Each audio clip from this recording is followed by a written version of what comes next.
નમસ્કાર મિત્રો, આજના આપણા ખાસ વિશ્લેષણમાં સ્વાગત છે। આજે આપણે એક એવા પક્ષીની વાત કરવાના છીએ જે પહેલી નજરે કદાચ તમને સાવ સામાન્ય અને રંગહીન લાગશે, પણ ખરેખર કહું તો તે પ્રકૃતિનું એક અદ્ભુત સર્જન છે। ચાલો આ લુહાર એટલે કે ગેડવોલ બતકના વૈજ્ઞાનિક રહસ્યો અને તેની છુપી વિશેષતાઓને ઉકેલીએ।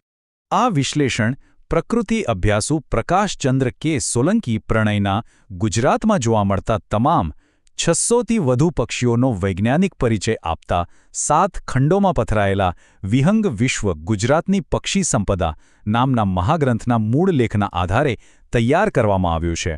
લેખકના ક્ષેત્રકાર્ય, વૈજ્ઞાનિક સંશોધનો અને સંદર્ભ સાહિત્યના ઉપયોગથી માહિતીને વૈજ્ઞાનિક રીતે સચોટ બનાવવા પૂરતો પ્રયત્ન કરવામાં આવ્યો છે। આમ છતાં આ એક AI જનરેટેડ વિડિયો હોવાથી જો કોઈ ક્ષતિ રહી ગઈ હોય તો તેને ક્ષમ્ય ગણવા વિનંતી। તો ચાલો ફટાફટ જોઈ લઈએ કે આજે આપણે કયા મુદ્દા કવર કરવાના છીએ।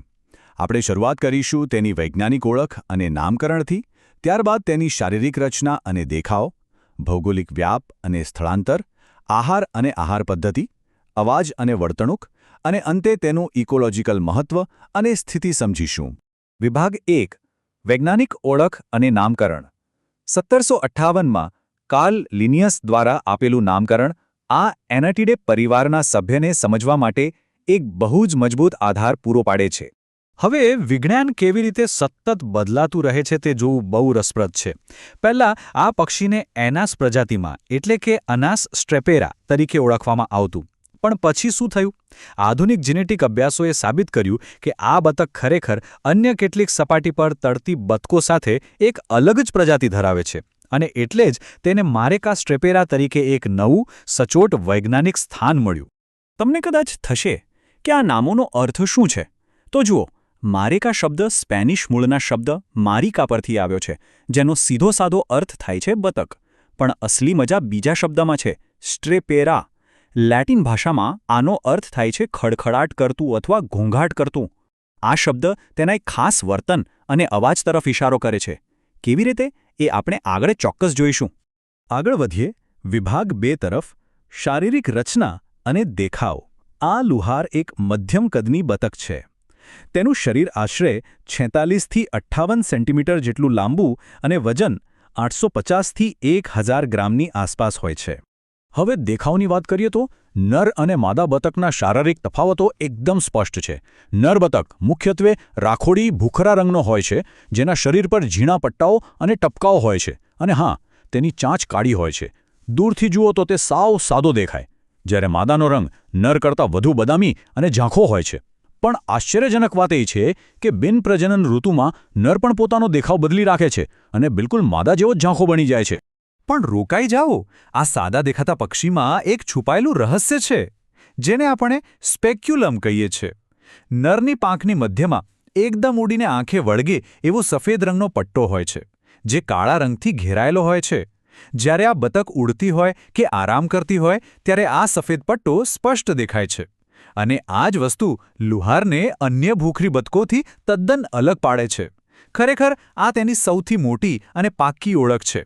હવે આવીએ વિભાગ 3 પર, ભૌગોલિક વ્યાપ અને સ્થળાંતર। આ પક્ષી ક્યાં રહે છે અને હજારો કિલોમીટરની યાત્રા કેવી રીતે કરે છે તે જાણવું ખરેખર રોમાંચક છે। લુહારની ભૌગોલિક સફર અત્યંત વિશાળ છે।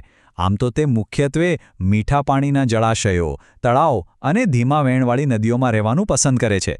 ઉનાળાની ઋતુમાં તે ઉત્તર અમેરિકા, યુરોપ અને એશિયાના ઉત્તરી ભાગોમાં પ્રજનન કરે છે, પણ જેવો શિયાળો આવે એટલે બસ તે લાંબા અંતરનું સ્થળાંતર શરૂ કરે છે અને ભારતીય ઉપખંડમાં, ખાસ કરીને આપણા ગુજરાતના લગભગ તમામ જળાશયોમાં એક સામાન્ય શિયાળુ મહેમાન તરીકે આવી પહોંચે છે। ચાલો વાત કરીએ વિભાગ 4ની, આહાર અને આહાર પદ્ધતિ। લુહાર મુખ્યત્વે શાકાહારી પક્ષી છે। તેનો ખોરાક મોટાભાગે જળચર વનસ્પતિના બીજ, પાંદડા, રાઇઝોમ્સ અને પાણીની સપાટી પર તરતી નાની મોટી વસ્તુઓનો બનેલો હોય છે। આ બતક પોતાનો ખોરાક મેળવે છે કેવી રીતે? આ પ્રક્રિયાને ડબલિંગ અથવા તો સપાટી પર ચરવું કહેવાય છે। આમાં મુખ્ય 3 સ્ટેપ છે। પહેલાં તો તેઓ શાંતિથી પાણીની સપાટી પર તરે છે, પછી બીજા સ્ટેપમાં તેઓ પોતાનું માથું પાણીમાં ડૂબાડે છે, અથવા તો પોતાનું આખું શરીર પાણીમાં ઊંધું કરી દે છે। પણ ધ્યાન આપજો, તેઓ ક્યારેય ઊંડી ડૂબકી મારતા નથી। અને અંતે ત્રીજા સ્ટેપમાં પાણીની સપાટીની બરાબર નીચે રહેલી વનસ્પતિને ચરીને તેઓ પોતાનો ખોરાક મેળવી લે છે. છે ને એકદમ સ્માર્ટ રીત? વિભાગ 5 અવાજ અને વર્તણૂક. લુહાર સ્વભાવે અત્યંત સામાજિક પક્ષી છે. તેઓ હંમેશા મોટા ઝુંડમાં જ જોવા મળે છે. ઘણીવાર તો તેઓ અન્ય સપાટી પર ચરનારી બતકો જેમ કે પિયુષણ એટલે કે ટીલ સાથે હળીમળીને રહેતા હોય છે. જો કે એક વાત ચોક્કસ છે કે તેઓ સ્વભાવે ખૂબ જ સાવધ પણ હોય છે.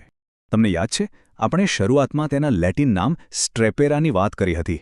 હવે તમને સમજાશે કે શા માટે. લુહારનો અવાજ અન્ય બતકો જેટલો સામાન્ય અને ઊંચો હોતો જ નથી. નર પક્ષી એકદમ નીચો અને થોડો કર્કશ અવાજ કાઢે છે, જાણે કોઈ ગળામાં પાણી નાખીને કોગળા કરતો હોય એવો ગાર્ગલિંગ અવાજ લાગે.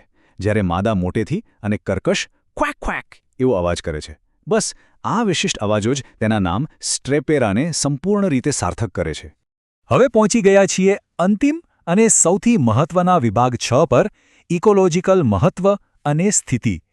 પર્યાવરણમાં આ પક્ષીની વાસ્તવિક ભૂમિકા શું છે અને તેના સંરક્ષણની સ્થિતિ કેવી છે તે જાણવું આપણા સૌ માટે ખૂબ અગત્યનું છે. આ ડેટા ખરેખર બહુ હકારાત્મક છે. IUCNની રેડ ડેટા બુક અનુસાર લુહાર લીસ્ટ કન્સર્ન શ્રેણીમાં આવે છે. આનો સીધો અર્થ એ છે કે તેની વૈશ્વિક વસ્તી ખૂબ મોટી છે અને સદભાગ્ય સ્થિર છે. ભારતના વન્યજીવ સંરક્ષણ અધિનિયમ મુજબ પણ તેને શેડ્યુલ 2માં સુરક્ષિત કરવામાં આવ્યું છે. પ્રજનનની વાત કરીએ તો તે ભારતમાં પ્રજનન નથી કરતું. ઉત્તરીય ગોળાર્ધમાં જળાશયની કિનારે ગાઢ વનસ્પતિમાં એકદમ જમીન પર માળો બનાવીને માદા 7 થી 12 જેટલા ઈંડા મૂકે છે. 5 થી 10. આ આંકડો પ્રાકૃતિક અવસ્થામાં લુહારનું સરેરાશ આયુષ્ય દર્શાવે છે. જરા વિચારો, 5 થી 10 વર્ષ સુધી જીવતા આ પક્ષીઓ વર્ષોવર્ષ હજારો કિલોમીટરની લાંબી સફર ખેડીને આપણા જળાશયોની નિયમિત મુલાકાત લે છે અને આપણી સ્થાનિક ઇકોસિસ્ટમનો એક અત્યંત મહત્વપૂર્ણ હિસ્સો બની રહે છે. તો હવે અહીં એક બહુ મોટો સવાલ ઊભો થાય છે.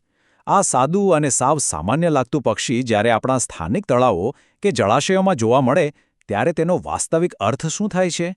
આપણે શા માટે આ પક્ષીના અસ્તિત્વને આટલું બધું મહત્વ આપવું જોઈએ? આનો જવાબ ખૂબ જ સ્પષ્ટ અને સીધો છે. લુહાર એ માત્ર શિયાળો ગાળવા આવતી કોઈ સામાન્ય બતક નથી. તે આપણા જળસ્રોતોની તંદુરસ્તી અને જૈવ વિવિધતાનું જીવતું જાગતું સૂચક છે. જ્યાં આ પક્ષીઓ નિયમિતપણે આવે છે તેનો અર્થ એ છે કે તે જળાશયનું પર્યાવરણ એકદમ સંતુલિત અને સ્વસ્થ છે. તો હવે પછી જ્યારે પણ કોઈ તળાવ કિનારે આ સાદા દેખાતા પક્ષીને અને તેના પેલા અદ્ભુત સફેદ સ્પેક્યુલમને જુઓ ત્યારે યાદ રાખજો કે તે પ્રકૃતિની તંદુરસ્તીની નિશાની છે. તો અંતે મારો તમને એક પ્રશ્ન છે. શું આપણે આપણા સ્થાનિક તળાવોને એટલા સ્વચ્છ રાખી શકીએ છીએ ખરા કે આવા હજારો કિલોમીટર દૂરથી આવતા મહેમાનો હંમેશા આપણા આંગણે આવતા રહે?